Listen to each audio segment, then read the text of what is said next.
রাখি পূর্ণিমা হিন্দু ধর্মে একটি বিশেষ উৎসব। এই দিন বোনেরা ভাইয়ের হাতে রাখি বেঁধে দেয়, ভাইয়ের মঙ্গল কামনা করে। আবার এই রাখি পূর্ণিমাকে শ্রাবণ মাসের পূর্ণিমাও বলা হয়ে থাকে।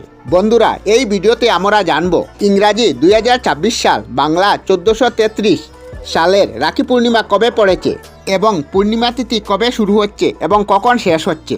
ইংরাজি 2026 সালে রাখি পূর্ণিমা পড়েছে 28শে অগাস্ট 2026 সাল, বাংলা 10ই ভাদ্র 1433 সাল।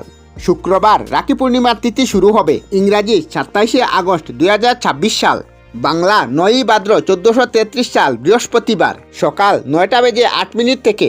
পূর্ণিমা তিথি শেষ হবে ইংরাজি 28শে আগস্ট 2026 সাল, বাংলা 10ই ভাদ্র 1433 সাল শুক্রবার সকাল 9টা বেজে 38 মিনিট পর্যন্ত। আমরা আমাদের চ্যানেলে সব ধরনের ভিডিও আপলোড করি, যেমন ব্লগ, নিউজ, কুকিং ভিডিও, ধার্মিক আলোচনা ইত্যাদি। যদি আপনারা এই ধরনের ভিডিও দেখতে পছন্দ করেন তাহলে এই চ্যানেলটি নিশ্চয়ই সাবস্ক্রাইব করবেন। আমি আপনাদের সাথে বিদায়ক না, আজকের মতো বিদায় নিলাম। আর ভিডিওটি ভালো লাগে লাইক, শেয়ার ও কমেন্ট করবেন। ভিডিওটি সম্পূর্ণ দেখার জন্য অশেষ ধন্যবাদ।